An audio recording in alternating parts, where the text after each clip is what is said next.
یا پھر کوئی ضد ہے یا ہٹ دھرمی ہے، فیصلہ سازی مسلط کرنے کی کوشش ہے، جو بھی ہے بہرحال دیکھتے ہیں کہ کیا ہوتا ہے ناظرین۔ لیکن اس دوران میں ایک واقعہ یہ بھی ہوا کہ بشا بی بی جو آج پیش ہوئی، انہوں نے ایک تو پہلے ایک لمبی کہانی سنائی کہ ان کو ظاہر میں دے دیا گیا شہد میں ڈال کر، تو کیا ان کے موکلان نے ان کو نہیں بتایا تھا کہ جو شہد ہے اس میں زہر ہے؟ پھر وہ کاہے کی موکلات رکھتی ہیں؟ یہ ایک بڑا امپورٹنٹ سوال ہے آن اے لائٹر نوٹ۔ لیکن ایک امپورٹنٹ بات یہ ہے کہ کسی میڈیکل رپورٹ میں کسی زہر کا کوئی تذکرہ نہیں ہے، چاہے وہ میڈیکل انہوں نے کرایا ہو یا کسی اور نے کرایا ہو، کسی میں یہ زہر کا تذکرہ نہیں ہے۔ اور بشا بی بی یہ ثابت کرنے کی کوشش کر رہی ہے کہ ان کو کوئی مارنا چاہ رہا تھا۔ پھر انہوں نے کہا عمران خان کی زندگی بڑی اہم ہے، اور انہوں نے 3 نام لے لیے۔ وہ 3 نام آپ سب جانتے ہیں، جنرل آصف منیر، جنرل ندیم انجم اور جنرل فیصل نصیر۔ اور پھر یہ کہا کہ یہ آپ لوگ ان کی حفاظت کریں، اور کیونکہ ان کو جان کا خطرہ ہے اور میرے عمران خان کو کچھ ہوا تو یہ ذمہ دار ہوں گے۔ یعنی وہ ادارے کے مطلب یہ تو ایک ہی ادارہ نا، سیکورٹی اسٹیبلشمنٹ، جس میں فوج بھی ہے، جس میں ہمارے سیکورٹی ادارے حساس ادارے بھی ہیں، کیا وہ اس کی قیادت کو جو ہے وہ کیا کہنا چاہتی ہیں؟ یہ بڑا امپورٹنٹ سوال ہے ناظرین، کیونکہ کوئی بھی آرمی چیف میں نہیں سمجھتا ہوں کہ وہ جو ہے اس کے بارے میں ایسی بات کہنا جو ہے وہ کوئی زیادہ مناسب بات ہے۔ آپ کو کوئی مسئلہ ہے، آپ عدالت میں جا سکتے ہیں، لیکن اس طرح کی بات کرنے کے کا صرف ایک ہی مقصد ہوتا ہے کہ لوگوں کو دباؤ میں لانا۔ اور 9 مئی سے لے کر اب تک ہم نے یہ دیکھا ہے کہ پی ٹی آئی مختلف حدوں سے دباؤ میں لانے کی کوشش کرتی ہے سیکورٹی اسٹیبلشمنٹ کو، پاک فوج کو بھی، حکومت کو بھی، اور بھی جو ان کے سامنے کھڑا ہوتا ہے، جو ان کے حق کی بات کرتا ہے، عدلیہ کو بھی لاتے ہیں۔ جب جج صاحب ان کے ساتھ ہوتے ہیں تو جج صاحب بڑے اچھے ہو جاتے ہیں، چاہے وہ جسٹس عابر فاروق ہی کیوں نہ ہو، لیکن جب جج صاحب برے ہوتے ہیں تو پھر وہ برے ہو جاتے ہیں۔ تو یہ بڑا امپورٹنٹ نکتہ تھا ناظرین، ہم نے کہا آپ کو اس پر بات کی جائے اور آپ کو اسے آگاہ کیا جائے۔ لیکن ایک کہانی اور بھی اب سامنے آ گئی ہے، میں آپ کو وہ نام پڑھ دیتا ہوں۔ پہلے جج صاحبان کی بات ہوئی ہے،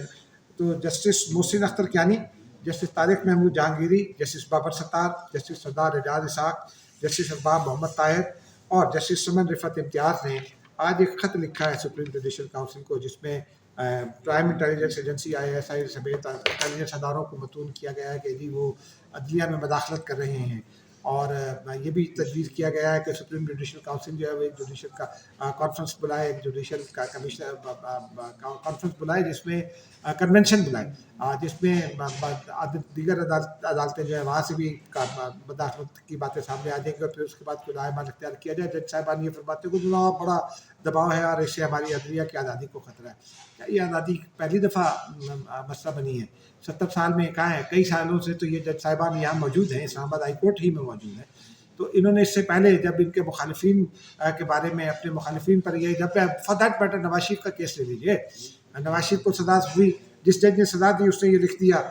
کہ کرپشن ثابت نہیں ہو سکی، تو سزا کس بات کی دی؟ پھر جب اس کی اپیل آئی تو یہی اسلام آباد ہائی کورٹ تھی نا جو، اور یہی سارے جج صاحبان تھے جو یہ جو خط لکھنے والوں میں سمن رفعت امتیاز جو ہے وہ نہیں ہے، باقی تو یہاں موجود تھے۔ انہوں نے کیا کیا تھا اس وقت؟ انہوں نے وہ پٹیشن جو ہے وہ بارہا نواز شریف صاحب کی اپیل جو ہے مسترد کی تھی، مریم نواز کی اپیل مسترد کی تھی، اور پھر جب وقت بدلا تو یہ انہی جج صاحبان نے ایک جھٹکے میں نہ صرف نواز شریف کو، مریم کو بری کر دیا، بلکہ نواز شریف کو بھی بری کر دیا، اور پھر ان کے بیٹوں کو بھی بری کر دیا، جن کے بارے میں پتہ نہیں کیا کیا کہانیاں کہی جاتی تھیں۔ تو اس وقت آپ کو اپنی آزادی کا خیال نہیں آیا، اب آپ کو اپنی آزادی کا خیال آیا کیونکہ چند مخصوص معاملات آپ کے زیر سماعت ہیں، اور آپ پر دباؤ بھی آ رہا ہے۔ چند روز پہلے ایک جج صاحب کے ریمارک تھے کہ ہمیں پتہ ہے کہ کیا ہو رہا ہے، کہاں سے ہدایت آ رہی ہیں۔ تو یہ بہت ہی خطرناک ایک ناظرین کوشش ہے، کیونکہ آپ نے خط لکھ بھی دیا، آپ عدالت ہیں، آپ اس کو پبلک نہیں کر سکتے، آپ نے اس کو پبلک کر دیا، اس کا مطلب یہ ہے کہ سب اچھا نہیں ہے۔ اس کا مطلب یہ ہے کہ مقاصد بیانڈ ہیں، اس لیٹر کے اندر جو کچھ بھی بتایا گیا ہے بیانڈ ہے اس کے مقاصد، کیونکہ اس خط میں یہ بھی بتایا گیا ہے کہ 2023 اور 2024 میں انہوں نے چیف جسٹس کو خط لکھا تھا اپنے ہی اسلام آباد ہائی کورٹ کے، اور چیف جسٹس صاحب کا جواب تھا کہ وہ ادارے کے سربراہ سے بات کر کے بتائیں گے۔ تو ناظرین یہ جو خط ہے یا ججز نے لکھا ہے سپریم جوڈیشل کاؤنسل کو، آپ کے فیکس سے گیا ہوگا، آپ کے رائڈر نے دیا ہوگا، میڈیا کو کس نے دیا؟ یہ بڑا امپورٹنٹ بات ہے ناظرین۔ جج صاحبان کا خط میڈیا تک لیک ہونا ایک انتہائی غیر ذمہ دارانہ بھی اور انتہائی غیر پروفیشنل بات ہے، اور بہت حساس معاملہ ہے۔ یہ اس کی بھی تحقیقات ہونی چاہیے، کیونکہ یہ خفیہ خط تھا، خفیہ انداز میں لکھا گیا تھا، چیف جسٹس آف پاکستان کو لکھا گیا تھا جو سپریم جوڈیشل کاؤنسل کے ہیڈ ہیں، اور جج صاحبان کی جانب سے لکھا گیا تھا، تو یہ میڈیا تک کیسے پہنچا، لیک کیسے ہو گیا؟ ناظرین یہ بڑے امپورٹنٹ معاملات تھے۔ اب چلتے چلتے آپ کو ایک خبر اور سنا دیتے ہیں کہ حکومت کے لیے یہ مسئلہ بن گیا ہے کہ جو آپ کی مشترکہ اجلاس ہے وہ جو ابھی نہیں ہو سکا، اور اجلاس کے کچھ دن ہو گئے، تو اس کو کور کیسے کیا جائے؟ اجلاس بلانے کی منصوبہ بندی کی جا رہی ہے، لیکن اعلیٰ حکومتی حلقوں میں ایک بحث چل رہی ہے کہ ایک آرڈیننس جاری کر دیا جائے جس میں ان جو پچھلے دن گزر گئے ہیں ان کو کور دے دیا جائے۔ لیکن پرابلم یہ ہے کہ پارلیمنٹ تو موجود ہی نہیں ہے، اور پارلیمنٹ کا جو ایوان ہے اس سے کچھ تو کارروائی اپنی کرنی تھی، کیونکہ حلف برداری ہونی تھی، انتخاب ہونا تھا وزیر اعظم کا، اسپیکر کا انتخاب ہونا تھا، کابینہ کا انتخاب ہونا تھا، صدر کا انتخاب ہونا تھا، تو یہ سارے معاملات جو ہیں یہ ہونے ہیں۔ اب مشترکہ اجلاس تو نہیں ہو سکتا اس صورتحال میں، کیونکہ مشترکہ اجلاس کے لیے سینٹ جو ہے وہ 10 مارچ کو صدر مملکت کا انتخاب ہوا، 11 کو انہوں نے حلف اٹھایا، 12 کو سینٹ الیکشن